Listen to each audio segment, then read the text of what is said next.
Hello dear student, आप सब कैसे हैं? आई होप सब अच्छे होंगे। तो चलिए आज की सेशन को स्टार्ट करते हैं। आज का हमारा सेशन बहुत इंपॉर्टेंट होने वाला है, तो अंत तक बने रहिएगा। अंत में महत्वपूर्ण जानकारी दी जाएगी। ठीक है, तो आज हम चर्चा करेंगे कि घर से यूपीएससी की तैयारी कैसे करें। ये हर छात्र के मन में रहता है कि क्या यूपीएससी या फिर कंपटीशन एग्जाम की, चाहे स्टेट पीसीएस हो या फिर अदर्स जो एग्जाम होते हैं, एसएससी हो गया है ना, एमपी पुलिस हो गया, यूपी पुलिस हो गया, दिल्ली पुलिस हो गया, आर्मी की तैयारी, इस तरह की जो भी एक तरह से एग्जाम होते हैं उनकी तैयारी जो है तो घर से करना चाहिए या ऑनलाइन या कोचिंग लेकर करना चाहिए। तो इसके बारे में यहाँ पे हम चर्चा करेंगे। ठीक है, तो मेनली हम यहाँ पे जो है तो फोकस किसको करेंगे? यूपीएससी को। ठीक है, तो इसमें हम दो टॉपिक यानी दो महत्वपूर्ण टॉपिक पर चर्चा करेंगे। पहला तो इसका स्ट्रेटेजी क्या होनी चाहिए घर से तैयारी करने के लिए, और दूसरा रिसोर्स क्या होना चाहिए, संसाधन क्या होना चाहिए। ठीक है, यानी हमारे जब हम घर से तैयारी करते हैं तो रणनीति क्या होनी चाहिए, और दूसरा रिसोर्स संसाधन कहां से हमें प्राप्त हो, इसके बारे में चर्चा करेंगे कि मतलब हम कहां से संसाधन लाएं जिसके माध्यम से, कौन कौन से संसाधन के माध्यम से हम तैयारी कर सके घर से। ठीक है, इसके बारे में यहाँ पे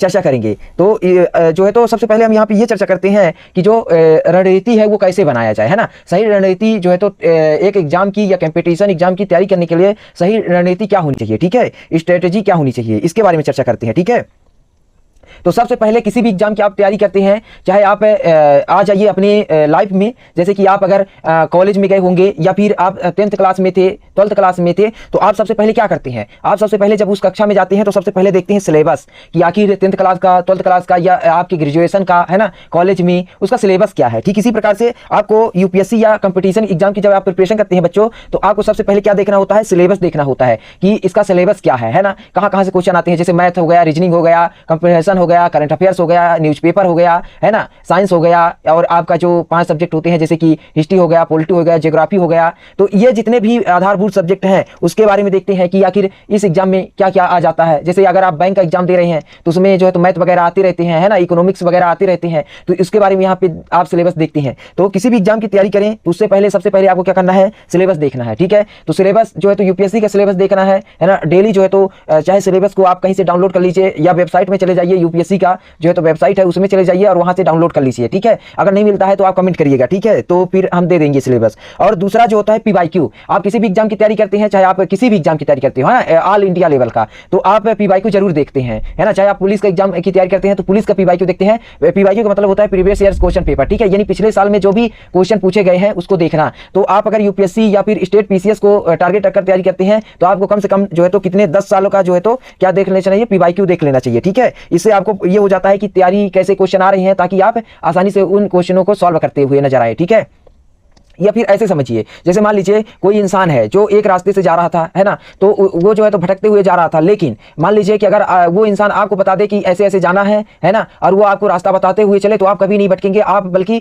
जल्दी वहां तक पहुंचेंगे। ठीक उसी प्रकार से पीवाईक्यू होता है। आप अगर पहले का पीवाईक्यू, पिछले ईयर का पीवाईक्यू देख लेते हैं तो आपको समझ में आ जाता है कि ये एग्जाम में क्वेश्चन पूछता कैसे है ना, तो ये मोस्ट इंपॉर्टेंट है। तीसरी बात ये है कि एनसीईआरटी, आप किसी भी एग्जाम की तैयारी करते हो, इंडिया लेवल की जितने भी एग्जाम है आप किसी की भी तैयारी करते हो, लेकिन एनसीईआरटी मोस्ट इंपॉर्टेंट होती है सभी की एग्जाम के लिए। लेकिन हम यहां पे बात कर रहे हैं यूपीएससी के लिए, तो यूपीएससी के लिए सबसे मोस्ट इंपोर्टेंट या जड़ बोले तो ये जड़ है। ठीक है, यूपीएससी के लिए क्या? एनसीईआरटी। तो आप अगर एनसीईआरटी अगर अच्छे से आपको समझ में नहीं आती है तो आप क्या कर सकते हैं? 6 to 12 का मतलब पढ़ सकते हैं। अगर मान लीजिए कि अगर आपको थोड़ा बहुत नॉलेज है ना, समझ में आता है, तो आप जो है तो 9th और 10th 12th का पढ़ लीजिए, इतना ही काफी है। ठीक है, तो ये इंपॉर्टेंट है। फिर तीसरी बात, आंसर राइटिंग। आप किसी भी आप तो वैसे अगर वहां पे वैकल्पिक प्रश्न पूछे जाते हैं तो वहां पे जो है तो वैसे आंसर राइटिंग की जरूरत नहीं पड़ती है, बट अगर आप लिखने में माहिर है ना, तो कोई भी टॉपिक अगर मान लीजिए याद नहीं हो रहा है ना, वो आसानी से याद हो जाते हैं, है ना, जब आप लिखते हैं। आज आप प्रैक्टिस करिएगा, लिखिएगा और फिर देखिएगा आपके माइंड में वो सारी चीजें आ जाएंगी, है ना, और लिखने से आपके प्रैक्टिस भी हो जाती है, दूसरी चीजें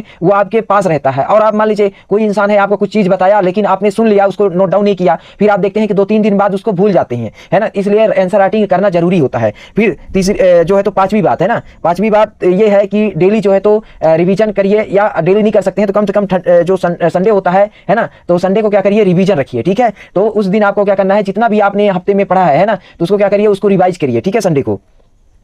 इस बार हम 5 से 6 घंटे की स्टडी प्लान बनाइए, है ना, कि हमें क्या करना है, 5 से 6 घंटे क्या करना है, स्टडी करना है, ठीक है, ये आप कर लीजिए। और इसके बाद अब हम ये सब चर्चा कर लिए, अब इसके बाद आ जाइए रिसोर्सेज क्या होना चाहिए। आप घर से तैयारी कर रहे हैं तो उसके लिए रिसोर्स क्या है हमारे पास, ये चर्चा करते हैं, ठीक है। तो जैसे मान लीजिए सबसे पहला रिसोर्स और मोस्ट इंपोर्टेंट रिसोर्स बुक होती है, ठीक है। बुक ना कभी आपको धोखा देती है ना, उसको आप अपना दोस्त बना लीजिए, उससे आप पढ़िए, है ना। तो बुक आप जितना ज्यादा पढ़ते हैं तो आपकी नॉलेज उतने ही इंक्रीज होती है, ठीक है। तो बुक पढ़ने की आदत डालिए, ठीक है। बुक जो है तो पहला रिसोर्स होता है। आप घर से भी तैयारी करते हैं तो बुक से तैयारी करिए, पहला रिसोर्स। दूसरा है यूट्यूब। आज के सोशल मीडिया के जमाने में यूट्यूब बहुत एक तरह से कहा जाए कि महत्वपूर्ण हो गया है, या फिर हमारे तैयारी में, चाहे आप किसी भी एग्जाम की प्रिपरेशन करते हैं, बहुत हेल्पफुल रहता है, ठीक है। तो आप यूट्यूब का सहारा ले सकते हैं, ये रिसोर्स है। फिर तीसरा है अदर रिसोर्सेज, जैसे कि चैट जीपीटी हो गया, ऐसे अन्य प्रकार की जो भी आते रहते हैं, उनका आप क्या कर सकते हैं, उनका जो है तो आप हेल्प ले सकते हैं, इसके माध्यम से आप तैयारी कर सकते हैं। फिर चौथी बात यह है कि टीचर, अगर मान लीजिए आपको हिस्ट्री, जियोग्राफी या इकोनॉमी या पॉलिटी पढ़ना है और उसमें से आपको कोई डाउट हो गया, मान लीजिए आपने किताब पढ़ा है यम लक्ष्मीकांत, ठीक है ना,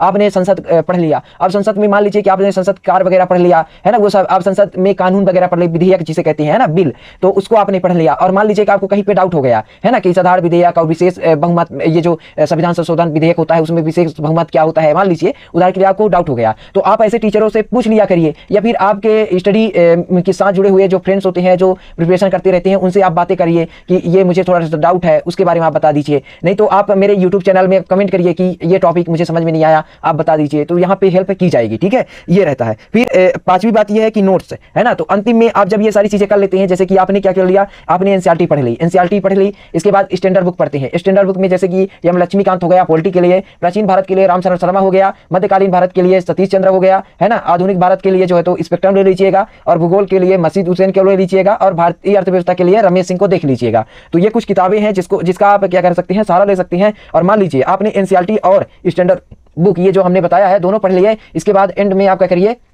नोट्स बनाइए, ठीक है। और नोट्स कैसे बनाना है, ELMI नोट्स बनाना है RFR मेथड का उपयोग करके, ठीक है। अगर ये नहीं पता है तो आप लोग मेरे टेलीग्राम चैनल को ज्वाइन करिएगा, वहां पे हम जो है तो बताएंगे, ठीक है, बताया जाता है, और डेली जो है तो वहां पे जो इन्फॉर्मेशन है दी जाती है। तो ये कुछ रहे। अच्छा, आप लोग ये बताइए कि आप लोग तैयारी कैसे करते हैं, घर से करते हैं या कोचिंग से, या फिर अदर्स कोई भी रिसोर्स, किसके माध्यम से आप तैयारी करते हैं, ठीक है, ये कमेंट करके बताइएगा। और फिर मिलेंगे। जय हिंद, जय भारत।